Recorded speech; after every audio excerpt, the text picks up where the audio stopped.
Welcome to Inspiring Change from OCALI, our monthly forum of stories and connections from our ongoing work of inspiring change and promoting access for people with disabilities. I'm Simon Buer.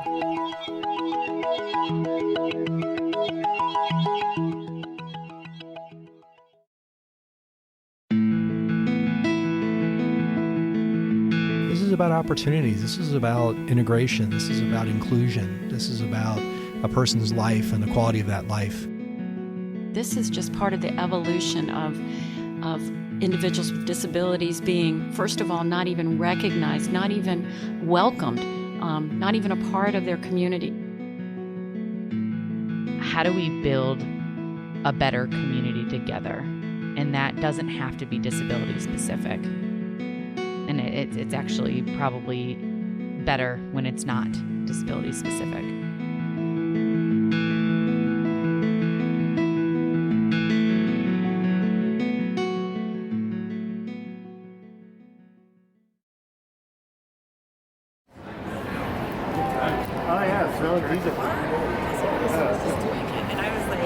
Wait a minute. On May 14th, OCALI and the Ohio Department of Developmental Disabilities hosted a day-long summit for provider agencies across the state who work with people with intellectual and developmental disabilities. There are hundreds of these agencies who provide employment support and guidance, community engagement opportunities, and many other services for thousands of Ohioans. Anxious about organizing and hitting it just right and getting everybody what they want. And what you finally realize is people just want to talk and tell their story and hear other people's story and learn from mistakes and learn from wins, right? And that's it. And that's really what it comes down to. So. Right. So have you heard any... Over the last 7 years or so, these provider agencies and many others across the nation have seen significant changes in their business model and practices as they transition towards community employment as the preferred outcome for people with intellectual and developmental disabilities. You know, if you look 50 years ago, 20 years ago, 10 years ago, you know, we need to continue to evolve. That's Tiffany Martin from Goodwill Columbus. Part of the evolution that Tiffany is talking about is the move from facility-based services to community-based services. You may be familiar with what are sometimes referred to as sheltered workshops, usually a designated space where people gather to perform various tasks, such as stuffing envelopes, sorting hardware, or shredding documents. Often these workers are paid for the number of items completed or produced, a finished bag of screws, nuts, and bolts, for example, and often compensated less than the standard hourly minimum wage, which is currently $8.55 in Ohio. And so that was typically what individuals with disabilities did when they were done with schools. They would go, it's typically a sheltered workshop is the term that most people know. That's Stacy Collins from the Ohio Department of Developmental Disabilities. We'll hear more from her in a minute. Many provider agencies, families, and communities have historically envisioned and promoted sheltered workshops as the vocational option for people with developmental disabilities. These workshops were certainly innovative in their day, especially at a time when employment opportunities were limited, and an important part of the employment trajectory for people with disabilities. We've often, as a system, created programs and places for individuals to go. And what we're really trying to do is to shift the expectations about what we feel people can do with disabilities, as well as having different conversations with individuals and families about what they're interested in and their needs, and that we create services that can center around or circle around a person and their family. And that isn't just us creating programs. So it is about the person, their preferences, their interests, their needs. What does somebody want out of life? What are their goals? And that we have a system that can support them. In March 2012, former Governor John Kasich signed an executive order which officially launched the Ohio Employment First initiative. As already mentioned, this order made community employment and individual choice the preferred outcomes for people with disabilities. Really help individuals thrive in their communities if that's their choice, is to get the services that way or to get supports that way. so that they can have a meaningful life. It really comes down to a revisioning of employment for people with disabilities and cultivating an environment and culture that provides families and individuals with more options and more choices in their communities. Here's Tiffany Martin again. Everybody has a right to be part of our community, and everybody has a right to have a voice. We want to give that to everybody we serve, and we'll continue on that path until we're successful. The May 14th event, called the Transformation Summit, was intended to help Ohio's provider agencies as they continue to work through this systems change process. In Ohio, we have close to 700 providers doing adult day and employment services and doing one agency at a time. We were really struggling to get to everyone who needed assistance or wanted assistance. And so the summit was our way to bring providers together, to have them get the technical assistance that they were asking for and needed. The initial response is, why are we doing this? We don't need to do this. We don't need to change. Why would you want to do this? And now the questions are, how can we do this? I need help knowing. I need to know what steps I can take. So it's gone from being a resistance that this is not a good idea to this is a good idea, but I'm just not sure how to do it. And that is a huge shift. That's my colleague Chris Filler from the Lifespan Transition Center here at OCALI. One of the other barriers we see is that it's a different skill set for a provider that is supporting someone in the community oftentimes than supporting them in a facility-based setting. So we have to look at what we're doing to help the providers actually have the skill set, the knowledge, the confidence to be able to move into the community. And so, again, that is something that is going to take time. We have not necessarily done that across the board. A lot of questions came in about, okay, we're willing to change, but can you show us the model? We hear you, we understand what you're saying, but we don't know actually how to put it into action. We have amazing providers across Ohio who are really trying to do and are doing great for individuals and really creating that model. But when you're really trying to have a flexible system that, yes, has its requirements, but is centered around the person, there really isn't one model necessarily that's going to work, because you aren't really creating a program for people or individuals to fit into your program. You're creating a agency that delivers a variety of different services that should be able to bend and move with the person, all while knowing that those services are intended to try to help the person get as independent or engaged in their community as possible. And so there really isn't that one model. And I think that we all are trying to take care of individuals and support individuals and families the best way that we can, that you want that model. It's like, just tell me how to do it and I'll do it. It just isn't that easy. As with many large, layered, fluid, and multifaceted programs, there's no one-size-fits-all, no plug-and-play package, no off-the-shelf solution to help with the transformation process. It's complicated. It's challenging. It's continuous. It's life. There are many factors and situations and interests and policies and funding and people and families and communities involved here. So what's a provider agency to do? Our closest way that we could get to this, show us the model, was to connect providers to providers so that they could see how providers were having different conversations with individuals, how they were being flexible to individuals, and then how they were delivering service in kind of a non-traditional way that we knew it, so that other providers could have the opportunity to start seeing the bright spots and those bright spots that we saw and grab what they want. Because again, there is not just one model. And so it was our attempt to start having that more collaboration and sharing amongst providers in Ohio, because you're going to learn from each other. This will be the third Transformation Summit that I've been helping to facilitate. And definitely everyone here is on board. There isn't anyone trying to learn about what transformation is. Are we really doing transformation? So the theme is everyone's got buy-in. Other theme is, for the most part, the start and the stop, the fits and the starts, the we're moving forward, and then we kind of hit a little bit of a roadblock, but we just keep moving forward. We regroup. So, we talk a lot about this isn't going to be smooth. It's just keep moving forward, keep finding your resources, and that's okay, right? So I think people appreciated hearing, okay, it wasn't only us who stumbled.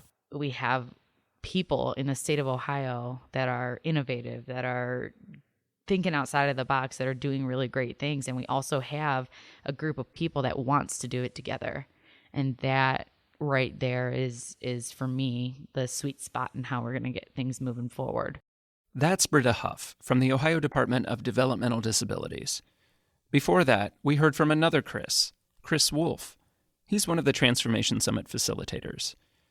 As Chris Wolf mentioned, he's worked as a facilitator for 3 years, so he's had a frontline view of the transformation process and a good perspective on where provider agencies are and where they're going. It is a lot about getting the buy-in, and that feels like a manipulative word. So it's not that. It's sharing the purpose. It's expressing the why. I think everyone said it's going to be tough.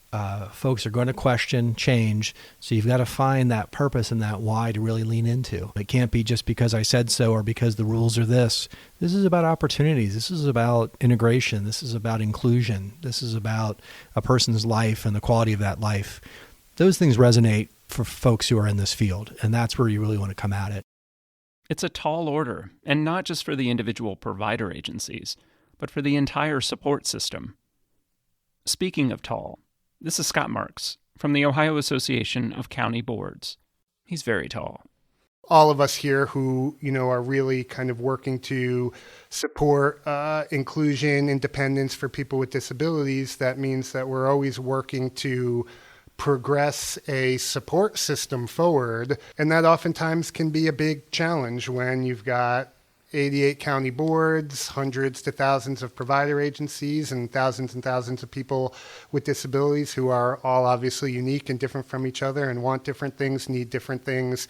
And we're all just kind of trying to work responsibly to have a system that supports a good life for people. It's something we all believe in very much. When you have such a big system, it's just a difficult thing to do. The Ohio Association of County Boards works on behalf of and represents all 88 county boards of developmental disabilities. So Scott has a good perspective on what's happening across the state of Ohio, from policies and legislation to funding to what's happening on the ground.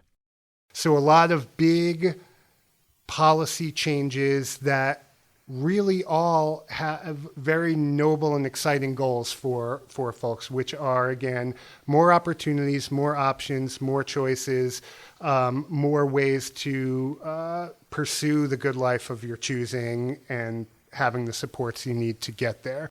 At the end of the day, it's really about trying to understand the individual needs, interests, and aspirations of people with disabilities, and then coordinating and orchestrating all these various and moving parts and people and policies and systems and funding to provide the best situation and opportunities, to support the best outcomes, the best life possible. And again, it starts with shifting and changing expectations. Here's my colleague Chris Filler.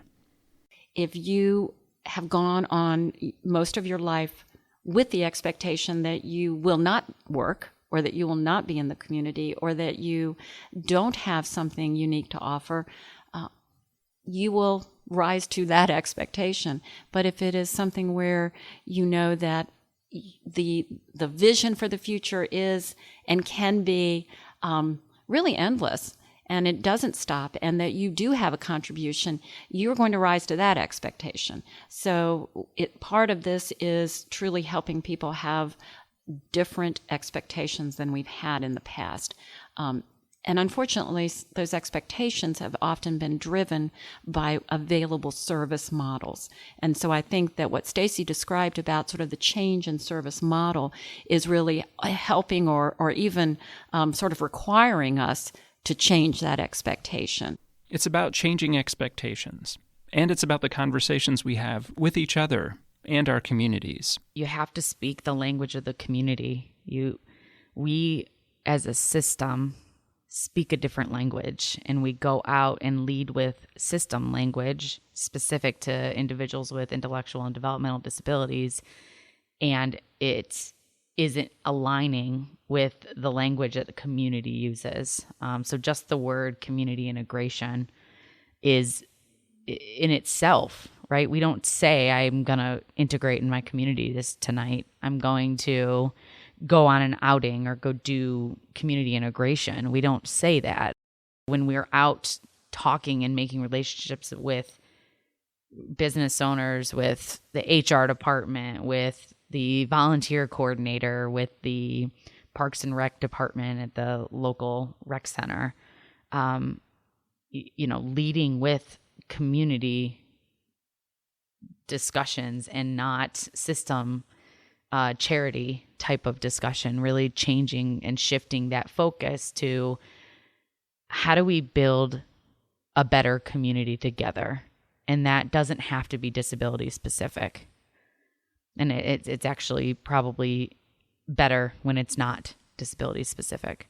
And we really do just focus on building and creating opportunities for people to share their gifts and also, contribute and have that meaningful, valued role within the community. This in the past 7 years, we've seen this change, but you go back much further. This is just part of the evolution of individuals with disabilities being, first of all, not even recognized, not even welcomed, not even a part of their community. Families kept them inside.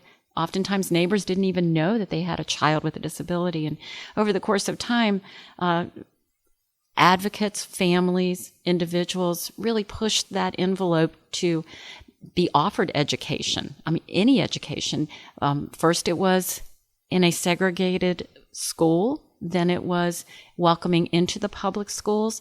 So this is really that evolution. It is a civil rights movement in many ways. So that is exciting too, to think of it as being a part of something that's much bigger than just what's happening with you and your agency, or you and your family, or even you and your state. It's that next step that we need to go to truly embrace and give people with disabilities that enviable life that they deserve. They need that chance just like the rest of us.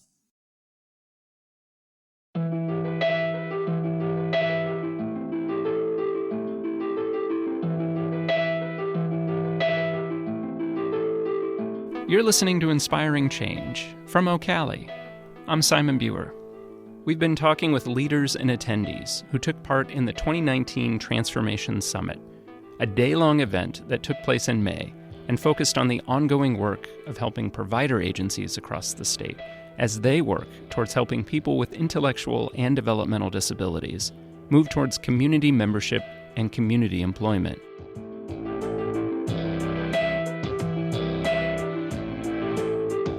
In an anonymous response to the event evaluation, one attendee wrote this: "One of the better training sessions that I have attended in my 27 years in this field.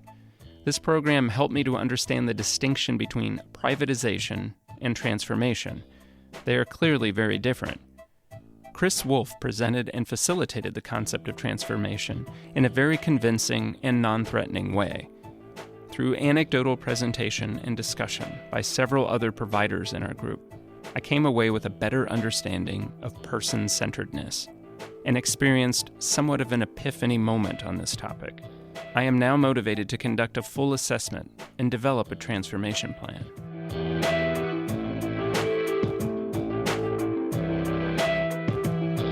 In a phone interview after the summit, another attendee, Elizabeth Wheatmartian from the Children's Home of Cincinnati, said this: "I've been going to the Transformation Summit since it first started, and I felt like this past one, it really just lit a fire under a lot of people.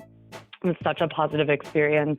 Talked about problem solving and how we can celebrate these small successes in a arena that is always changing and evolving, and it's difficult to try to see the good in all of that. And I feel like this Transformation Summit really capitalized on all the good things that we're doing, as well as things that we're trying to change for the betterment of the clients that we're serving.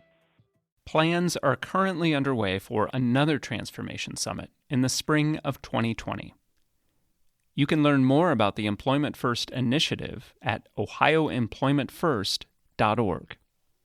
You may have noticed that our discussion is missing some key voices, those people who are the direct recipients of the services offered by provider agencies, the individuals themselves, people with intellectual and developmental disabilities. We're going to feature some of these voices and cover some of their stories in an upcoming episode of Inspiring Change.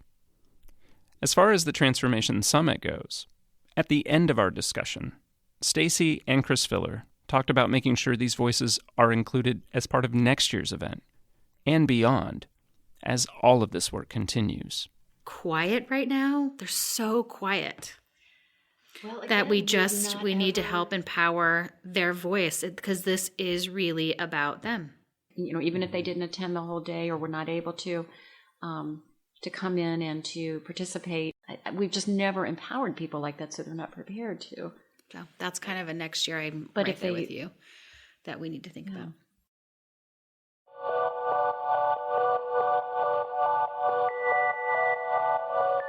Thanks for taking a walk with us through this episode of Inspiring Change from OCALI, our monthly forum of stories and connections from our ongoing work of inspiring change and promoting access for people with disabilities. Join us for our next episode. We're going to the fair. Sensory-friendly morning is something that we wanted to do just to make the fair a little friendlier.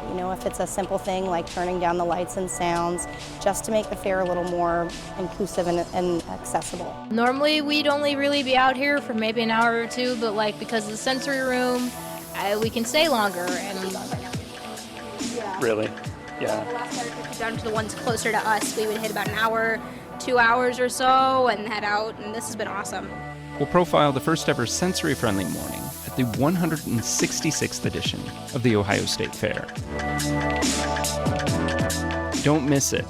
Subscribe to Inspiring Change wherever you get your podcasts. And if you or someone you know needs an accessible version of this podcast, visit ocali.org/podcast and click on the link to Inspiring Change.